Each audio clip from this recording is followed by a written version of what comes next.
Shalom saudara yang dikasih dalam Tuhan. Mengucap syukur kepada Tuhan buat hari yang baru yang Tuhan sediakan, yang Tuhan berikan, dan kita ada di dalamnya dengan tidak kekurangan suatu apapun yang baik. Kita berterima kasih sama Tuhan sebab hidup kita karena anugerah Tuhan. Amin saudara. Hidup kita karena kasih karunia Tuhan. Di luar Tuhan kita nggak bisa buat apa-apa. Tuhan yang memberikan kita kesanggupan, Tuhan yang memampukan kita untuk menghadapi setiap situasi dan pergumulan yang kita hadapi hari-hari ini sehingga akhirnya kita boleh ada sampai dengan saat ini.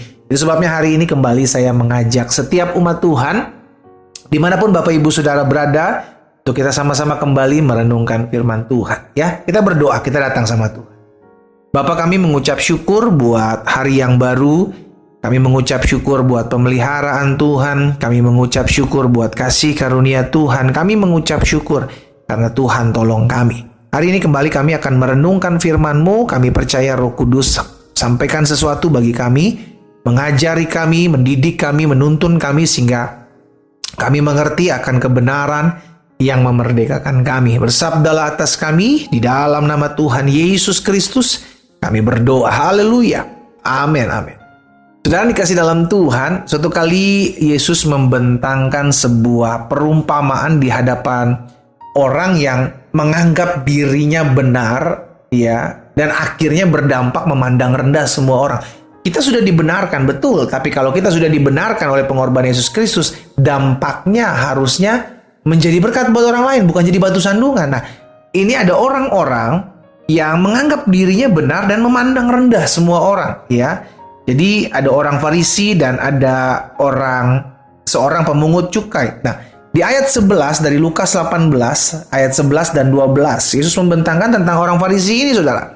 Orang Farisi itu berdiri dan berdoa dalam hatinya begini. Ya Allah, aku mengucap syukur kepadamu karena aku tidak sama seperti semua orang lain. Jadi menganggap dirinya, wah ya gue yang lebih nih gitu ya kan.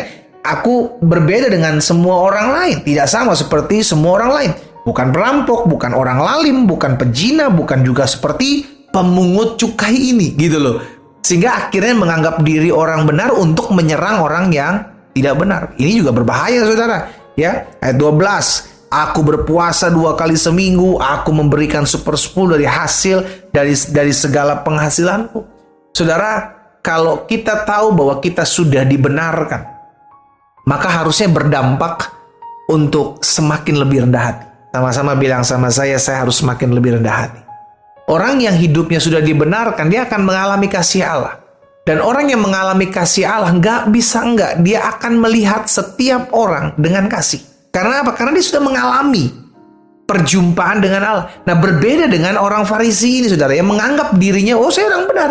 Sehingga karena dirinya sudah benar, saya mulai menghakimi orang lain, mulai menganggap diri orang lain tidak lebih hebat dari saya.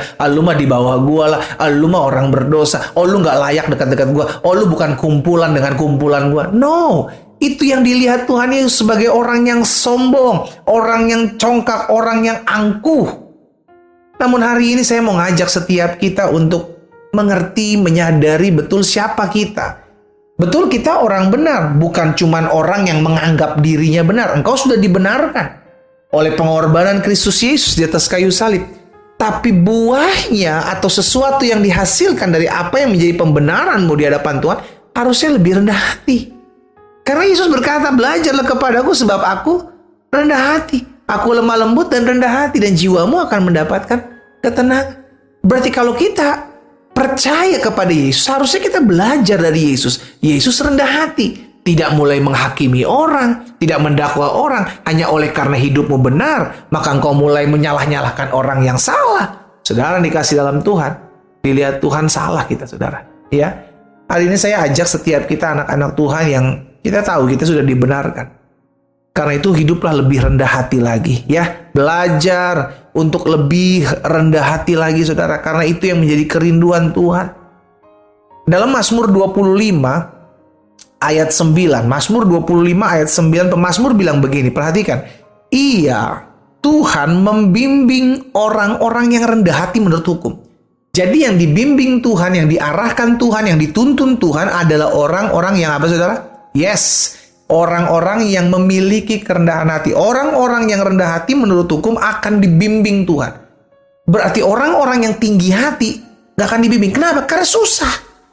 Boro-boro mau dibimbing, mau diarahkan, mau dituntun aja bilang enggak, jalan gue lebih bener. Udah lu jangan so tau deh lu, gue yang paling bisa. Karena engkau tinggi hati, gitu loh saudara. Nah, jadi orang-orang yang rendah hati yang hanya bisa dibimbing. Dengan kata lain, orang-orang yang tinggi hati mau dibimbing, mau diarahkan, susah. Kenapa? Karena dia anggap dirinya paling benar. Dia anggap dirinya paling bisa. Makanya firman Tuhan katakan, yang dibimbing hanya orang-orang yang rendah hati. Dikatakan selanjutnya apa? Dan ia mengajarkan jalannya Tuhan kepada orang-orang yang rendah hati. Kenapa cuma orang-orang yang rendah hati yang diajarkan jalannya Tuhan? Karena orang-orang tinggi hati gak akan pernah mau diajar untuk mengikuti jalan Tuhan. Dia akan beranggapan jalan saya yang paling benar. Jalanmu yang salah. Jalan saya udah paling benar di hadapan Tuhan. Jalanmu keliru. Wah, lu sesat lu.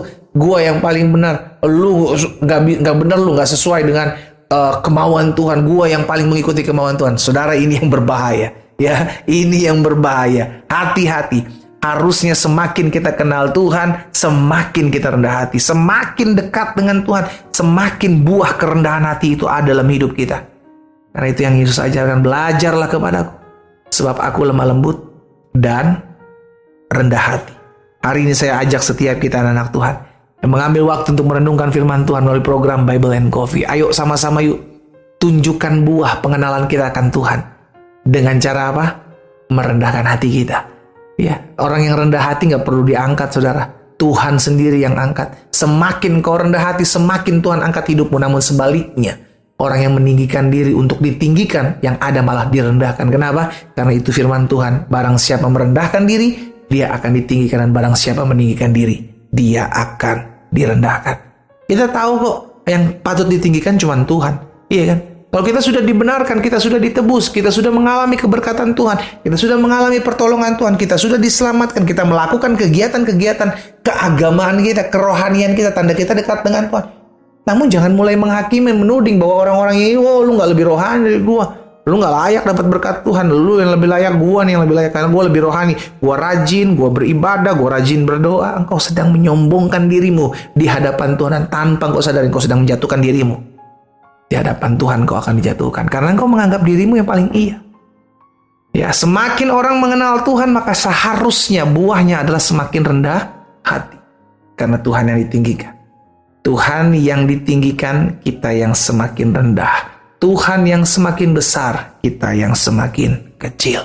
Kita berdoa, kita datang sama Tuhan. Bapa, terima kasih buat benih firman-Mu. Kami mau dibimbing, kami mau diajar Tuhan. Karena itu kami mau memiliki kerendahan hati. Hari ini hamba berdoa, biar setiap anak-anak Tuhan semakin hari semakin mengalami perjumpaan dengan Tuhan, semakin mengalami kerendahan hati. Hamba berdoa, campur tangan Tuhan, kuasa Tuhan dinyatakan. Berkat-Mu ada atas setiap kami Allah. Yang sakit Tuhan jamah dan disembuhkan. Yang berbeban berat Tuhan beri kelegaan. Yang susah Tuhan hiburkan. Sehingga hari ini dimanapun kami mendengarkan firman Tuhan, ada terobosan, ada kuasa, ada pemulihan. Kami semakin hari semakin merendah di hadapan Tuhan. Dan kami tahu hanya Tuhan yang layak ditinggikan. Dalam nama Tuhan Yesus Kristus kami berdoa. Haleluya. Amin.